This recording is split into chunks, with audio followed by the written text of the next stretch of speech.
अस्सलाम वालेकुम, मैं हूं अनम मंजूर, क्लिनिकल डाइटिशियन एंड न्यूट्रिशनिस्ट। और आज हम बात करते हैं एक मेटाबॉलिक डिसऑर्डर की, जिसको हम कहते हैं uric acid. Uric acid basically एक बहुत ही कॉमन मेटाबॉलिक डिसऑर्डर है और बहुत ही इसकी प्रेवलेंस बढ़ती जा रही है। तकरीबन 45 से 49% लोगों में यूरिक एसिड जो है वो डायग्नोज होना शुरू हो गया है। बेसिकली यूरिक एसिड होता क्या है और इसके लिए कैसी डाइट आपको लेनी चाहिए।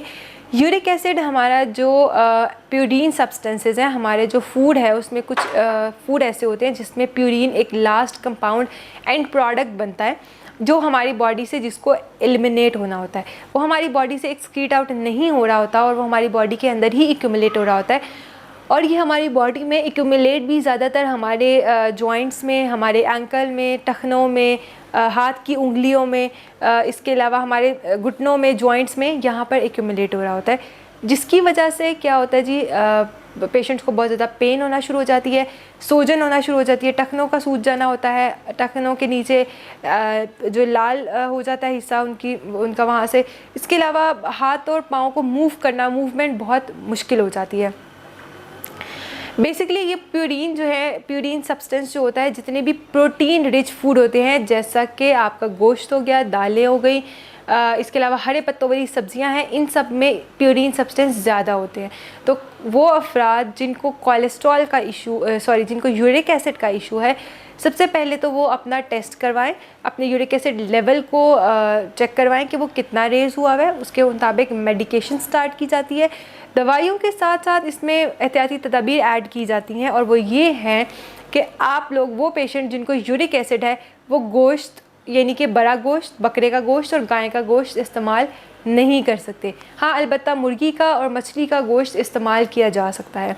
इसी तरह से अंडों का भी इस्तेमाल किया जा सकता है कंट्रोल हद तक। अब बात आती है दालों की। जो पेशेंट्स यूरिक एसिड के पेशेंट्स हैं वो दालों का इस्तेमाल नहीं कर सकते जब तक कि उनका यूरिक एसिड नॉर्मल नहीं आ जाता। मूंग मसूर की दाल इस्तेमाल की जा सकती है, लेकिन बाकी माश की दाल, चने की दाल, लोबिया वगैरह का इस्तेमाल नहीं किया जा सकता। चनों का इस्तेमाल, सफ़ेद चने, काले चनों का इस्तेमाल नहीं किया जा सकता। इसके अलावा हरे पत्तों वाली जितनी भी सब्जियां होती हैं, ग्रीन लीफी वेजिटेबल्स जैसे कि साग, पालक, मेथी वगैरह, इनका इस्तेमाल भी नहीं किया जा सकता क्योंकि इसमें भी प्यूरीन के जो सब्सटेंस है वो ज़्यादा होते हैं। ये मज़ीद आपकी यूरिक एसिड को बढ़ाएंगे, तो इनका इस्तेमाल नहीं किया जा सकता।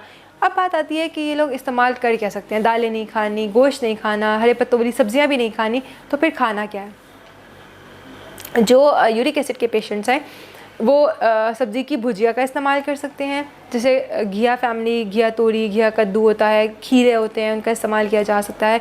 अंडों का इस्तेमाल कम से कम किया जा सकता है। दूध दही का इस्तेमाल कम से कम किया जा सकता है।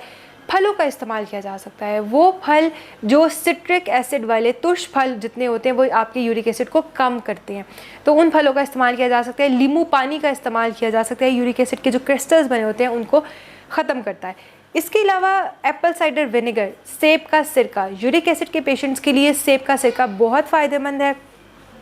एक गिलास पानी के अंदर 1 चाय का चम्मच सेब का सिरका डालकर उसको आपने सुबह निहार मुँह लेना होता है।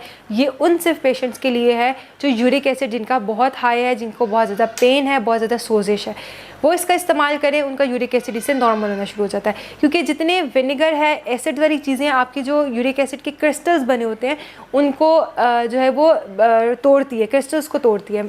तो इसीलिए इनका इस्तेमाल यूरिक एसिड के पेशेंट्स को किया जा सकता है।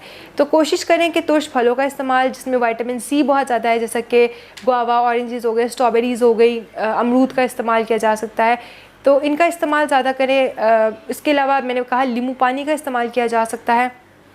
एप्पल साइडर विनेगर 1 गिलास पानी के अंदर 1 चाय का चम्मच डाल के सुबह निहार मुँह में 10 दिन तक इसका इस्तेमाल करें और आपका यूरिक एसिड काफ़ी हद तक नॉर्मल हो जाएगा। बाकी कोशिश करें, अगर वज़न ज़्यादा है तो अपना वेट को कम करें और इसके अलावा अपना जो मेडिकेशन है वो साथ कंटिन्यू रखें और वॉक और एक्सरसाइज की रूटीन लाजमी अपनाएं।